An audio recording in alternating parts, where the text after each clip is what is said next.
Essa semana, o governador eleito de São Paulo, Tarcísio de Freitas, fez uma declaração que soou como traição para os bolsonaristas. Tarcísio, até que ponto você vai se descolar ou não do Bolsonaro? Você vai se descolar ou não do Bolsonaro? E aí que ele começou a dizer isso, né? Falou, nunca fui um bolsonarista raiz, nunca fui um radical, eu sempre comunguei muito dos valores econômicos deste governo, empreendedorismo, livre iniciativa, atração do setor privado, sou contra o aborto, contra a liberação de drogas, mas não entrarei em guerra cultural e guerra ideológica durante o meu governo.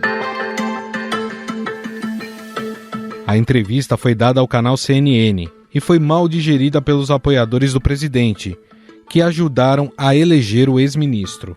O futuro governador de São Paulo também afirmou que não vai entrar em guerra ideológica e cultural e defendeu a necessidade de Bolsonaro sair do casulo para liderar a oposição. Para piorar, Tarcísio defendeu o diálogo com o STF e com o novo presidente Lula, o que foi visto como um ato de traição pelos bolsonaristas. Tarcísio, governador eleito de São Paulo, ex-ministro do governo Bolsonaro, aparece assim, aos risos, com o ministro Alexandre de Moraes. Encontro que aconteceu na posse de 2 novos ministros no STJ em Brasília. Entre os aliados mais aguerridos de Bolsonaro, Tarcísio passou a ser chamado de bolsonarista Nutella, por querer um afastamento do atual presidente.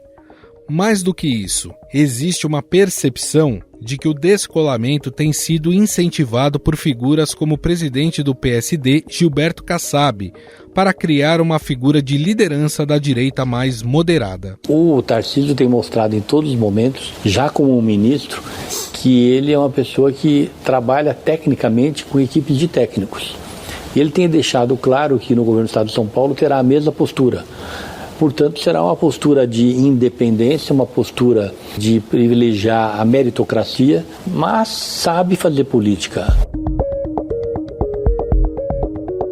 Um possível afastamento da ala mais ideológica de Bolsonaro já começa a ficar evidente na composição do futuro governo.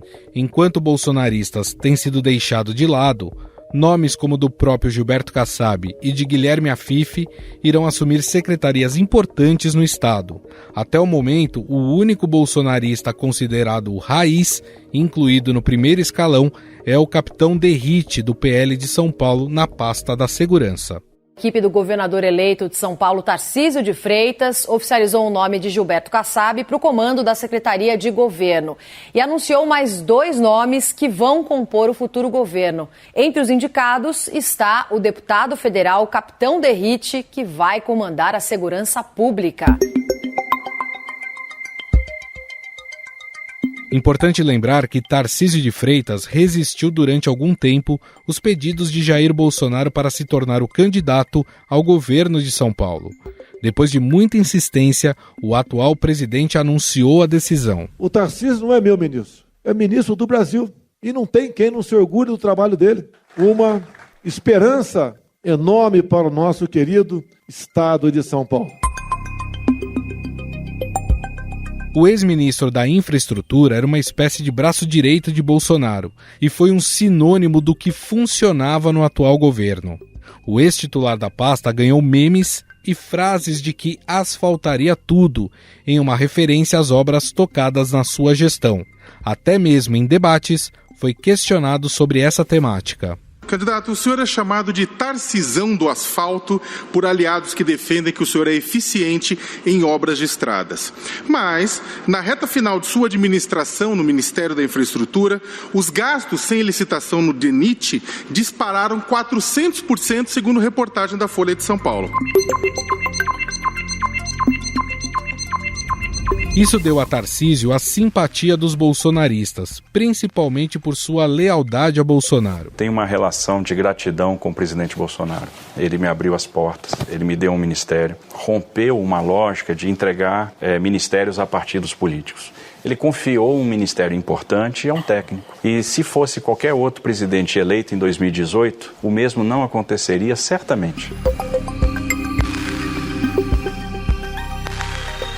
Entretanto, a relação começou a azedar quando Tarcísio não aceitou engajar o discurso de fraudes nas eleições e reconheceu o resultado das urnas. Ex-oficial do Exército, o novo governador de São Paulo entrou na vida pública em 2008, na Controladoria Geral da República. No mesmo ano, foi escolhido como diretor executivo do Departamento Nacional de Infraestrutura e Transportes, o DENIT, isso durante o governo de Dilma Rousseff. Falou sobre isso, inclusive, na campanha. O governo da Dilma foi um governo muito ideológico. E quando você mistura ideologia com aritmética, a coisa dá errado. Ela herdou uma situação já deteriorada a partir do segundo governo Lula, do ponto de vista fiscal, e agravou muito essa situação. Mas Tarcísio de Freitas não está sozinho nessa corrida pelo posto de líder da direita moderada. O governador reeleito de Minas Gerais, Romeu Zema, e o governador eleito do Rio Grande do Sul, Eduardo Leite, são colocados como outros importantes expoentes neste segmento. A questão é, existe força na direita sem os bolsonaristas? A derrota de Bolsonaro mostrou que é preciso encontrar uma liderança mais moderada? E Tarcísio de Freitas pode cumprir esse papel? Sobre o assunto, vamos conversar com o cientista político, diretor do movimento Voto Consciente e coordenador do blog legislativo do Estadão, Humberto Dantas. Tudo bem, Dantas? Tudo jóia, Gustavo. Sempre uma alegria falar contigo e com os ouvintes aqui do nosso podcast. O Tarcísio de Freitas, governador eleito de São Paulo, tem dado algumas declarações que têm deixado os bolsonaristas bravos, até o acusando de uma certa traição. Ele, em uma entrevista para a CNN, disse que nunca foi bolsonarista raiz. Ele tem aberto alguns espaços para o centrão dentro do seu governo, até mais do que para bolsonaristas. Diz que não quer entrar nessa história de guerra ideológica e cultural. Enfim, esse movimento que o Tarcísio está fazendo é um movimento de fato de se afastar dessa direita mais extremista? Acho que a primeira pergunta é se ele algum dia esteve dentro desta direita mais extremista, ou se esta direita mais extremista, que adora criar universos próprios, narrativas próprias, né, lógicas paralelas em relação à realidade, se eles não enxergaram em Tarcísio o que talvez ele nunca tenha sido. Eu acho que essa é a grande pergunta. Quer dizer, um sujeito que veio de outros governos, que prestou serviço ao governo Dilma, que prestou serviço ao governo Temer, que convenceu o Bolsonaro de que seria um bom ministro, ou de que teria a possibilidade de ocupar um ministério, por sua competência talvez de caráter mais técnico. Esse sujeito, a gente nunca viu ele radicalizando no universo bolsonarista como o próprio Bolsonaro ou como alguns dos seus principais seguidores.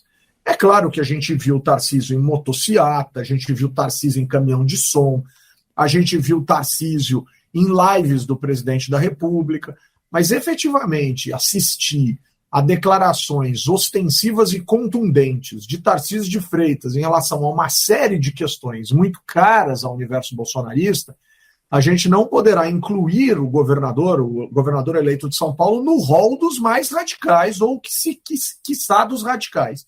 Portanto, a questão é ver quem errou a interpretação em relação a quem. A pergunta que fica, Dantas, é se Bolsonaro tivesse sido eleito, esse movimento de Tarcísio seria diferente, já que o seu chefe direto estaria no poder e ele, de certa forma, para negociar questões aqui para o estado de São Paulo, voltaria a se dirigir a Bolsonaro.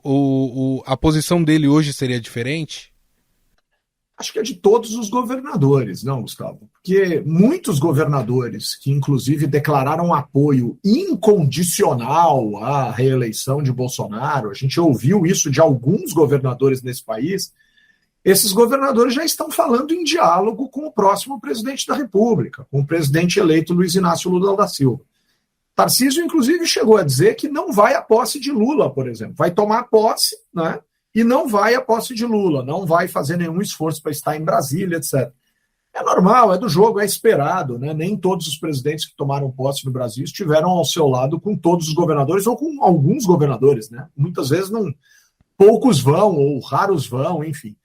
Mas talvez o exemplo mais emblemático dessa história de mudança de postura seja do próprio governador eleito de Santa Catarina, que é o Estado hoje, talvez, de um adensamento mais bolsonarista, né? Um Estado que talvez a gente tem que considerar que, a despeito de o PT ter ido ao segundo turno em Santa Catarina, as pesquisas mostraram, durante praticamente todo o processo, que 4 candidatos alinhados à lógica da direita lideravam a disputa para o governo do Estado, né? A gente precisa considerar, então, que até o governador de Santa Catarina, Jorginho Melo, hoje senador, vai tomar posse do governo, vai perder o cargo de senador do Partido Liberal, já disse que terá que dialogar ou que dialogará com o novo presidente.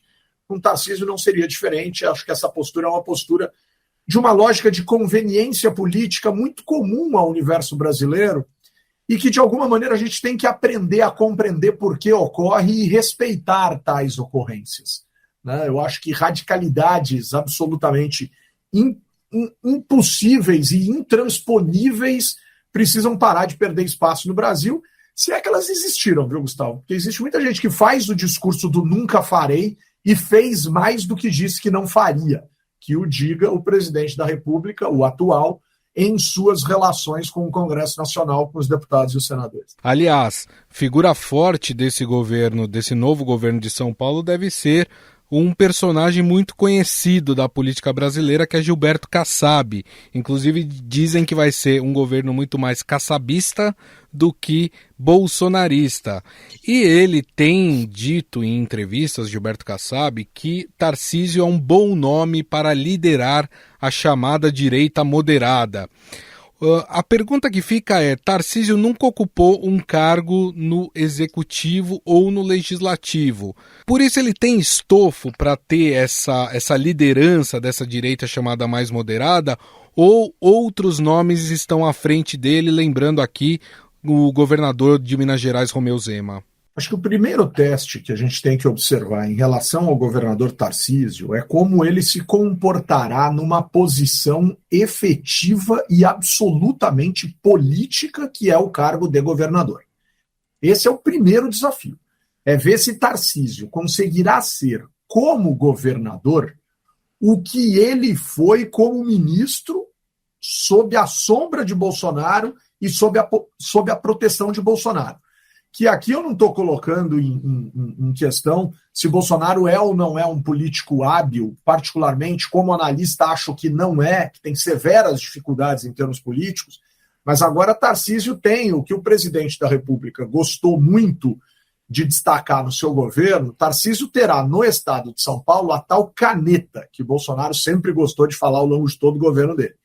Vamos ver se Tarcísio, com a caneta, se mostra um político tão hábil quanto ele foi vendido e quanto ele é descrito como gestor, né? Como ministro da infraestrutura, tendo feito ali uma gestão de sua pasta bastante elogiada por aqueles que estavam mais próximos e mesmo vendida para o eleitor paulista que o elegeu. Então, esse é o primeiro desafio. O segundo desafio é Gilberto Kassab, nem ao centro, nem à esquerda, adiante, avante, não, nem à direita, nem à esquerda, sempre à frente, sempre adiante, enfim.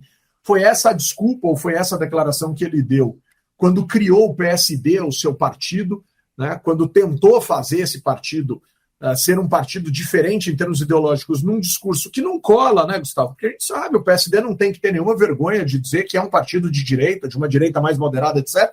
Hoje, talvez Kassab tenha compreendido isso melhor, mas fundou seu partido numa época em que a direita ainda estava muito apagada, em 2011, e a esquerda estava muito em evidência, talvez por isso ele tenha tentado dar essa disfarçada. Agora, se o governador for mesmo este grupo político, né, se o governo do estado de São Paulo for composto por este grupo político, afasta-se do bolsonarismo e corre-se o risco de tomar severos ataques desse agrupamento, como, por exemplo, João Dória tomou depois que se afastou do bolsonarismo. E tem-se como principal adversário, ou em termos de discurso, consolida-se um adversário que é a esquerda. Não é muito diferente, talvez, em tese, a gente precisa conferir isso, não seria muito diferente do que Dória enfrentou. Deixou a direita descoberta se afastando do bolsonarismo e atacou a esquerda dizendo que era antipetista e anti-esquerda, acabou ficando num centro muito desoxigenado. A questão é entender se a gente vai, se a sociedade, ou parcelas da sociedade paulistas, nesse caso, vão rumar para uma direita mais equilibrada, ou se vai continuar esse jogo esticado em que posições desse tipo mais moderadas teriam mais dificuldade de ocupar espaço. E aí vem o último ponto que diz respeito à sua pergunta. Kassab procura uma liderança para dentro do seu partido ser uma figura forte para uma eventual conquista da presidência da República. Não conseguiu isso com Rodrigo Pacheco, nunca conseguiu se cacifar politicamente para ser esta figura, e agora busca Tarcísio de Freitas. Ele já disse que gostaria de que Tarcísio de Freitas saísse do Republicanos e fosse para o PSD. Kassab já falou isso. Kassab já falou que gostaria de ver, ou que acha que que Tarcísio de Freitas, tem potencial para ser presidente da República do Brasil em anos futuros, aí, em futuras eleições.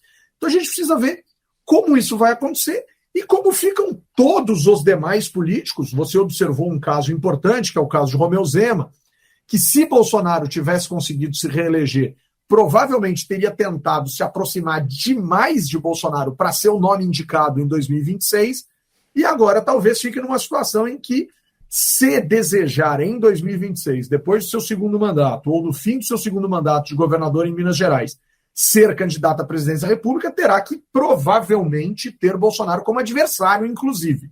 E aí a gente vai ver como ficaria isso, lembrando que existem outros governadores em situações semelhantes nesse campo ideológico. Posso citar aqui o governador do Paraná, Ratinho Júnior, que é do partido de Kassab. Posso citar aqui o governador do estado de Goiás, Ronaldo Caiado, que é do Democratas e que já conviveu com Kassab em termos partidários, e assim como outros que poderiam nos servir de exemplo.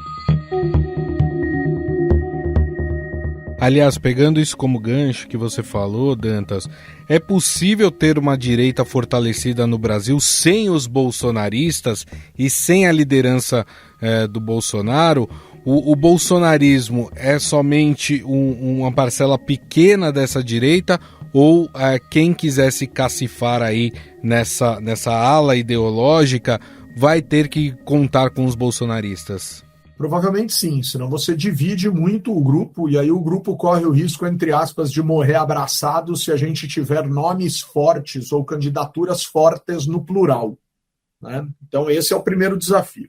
O segundo desafio é entender, Gustavo, se o bolsonarismo é maior do que Bolsonaro.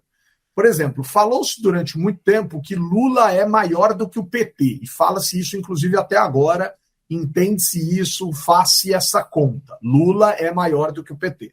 A questão é saber se o bolsonarismo, como uma corrente de atitudes políticas muito conservadora e, inclusive, muito radical nas posturas, inclusive desafiando aspectos da própria democracia, se isso é maior do que Bolsonaro.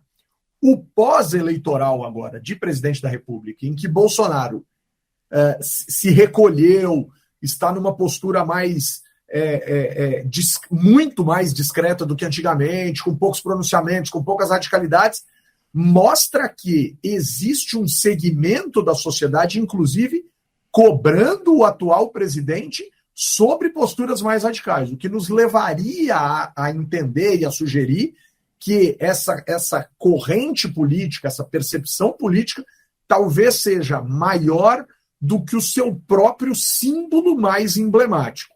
E aí essa é a questão. Talvez Bolsonaro sequer saiba o que isso efetivamente significa. Ele foi muito mais, nesse caso, se essa hipótese estiver correta, ele foi muito mais alguém que foi alçado, né, a uma posição pelo simples fato de ser o que existia à disposição, do que propriamente uma pessoa capaz de orientar ideologicamente e com suas posturas, ideias e desejos e princípios, alguma coisa que talvez seja maior que ele. Eu acho que esse é um grande desafio para a gente observar nos próximos anos no Brasil. Mas tem uma questão importante, Dantas, que é o posicionamento de Jair Bolsonaro depois da sua derrota nas eleições de outubro, né? Está recluso, mesmo quando aparece em eventos públicos, está sempre com o semblante fechado, não discursa, não fala nada. A questão é, o bolsonarismo sem o Bolsonaro tem vida longa? Esse é um ponto fundamental, assim. Essa é uma questão absolutamente essencial de ser pensada. Primeiro, acho que tem uma pergunta contida nesta sua pergunta que é a anterior. O bolsonarismo fora do poder tem vida longa? Quer dizer, sem todos os recursos utilizados pelo poder tem vida longa? o bolsonarismo, sem o fundo partidário destinado ao PL, que está bloqueado pela justiça justamente por conta de exageros e afrontas à democracia, tem vida longa, né? A gente soube, por exemplo, o noticiário de hoje está repercutindo que poderia existir, ou que grupos existentes no universo bolsonarista estariam dispostos a tentar dar algum tipo de golpe que não permitisse que Lula fosse empossado, ou mesmo que Lula fosse, que Bolsonaro se autodeclarasse também presidente da República. Bolsonaro teria coragem de fazer algo dessa natureza, correndo severos riscos de ser preso? A gente precisa observar isso. Bolsonaro já deu declarações de que não quer ser preso na vida. A gente lembra lá no começo do governo dele, quando ele dizia que não existiria toma lá da cá no governo dele, o que o Estadão mostrou que não foi bem assim, porque foi o Estadão quem descortinou aí o escândalo do orçamento secreto, mas Bolsonaro disse que não queria ter toma lá da cá para não terminar os dias jogando baralho ou dominó, não lembro exatamente que jogo ele usou na cabeça dele, nesse discurso dele, com o Sérgio Cabral no Rio de Janeiro ou com Lula, porque o Lula estava sendo preso naquele instante, ou tinha acabado de ser preso e coisas dessa natureza. Então, Bolsonaro teme a ideia de ser punido por este tipo de exagero, e os exageros que cometeu foram, de certa maneira, escamoteados pela sua posição enquanto presidente da República, sendo que em alguns instantes ele flertou de maneira clara com desafios severos ao que diz a lei. Não à toa mandou aquela carta para o STF orientado pelo ex-presidente Michel Temer depois do dia 7 de setembro de 2021.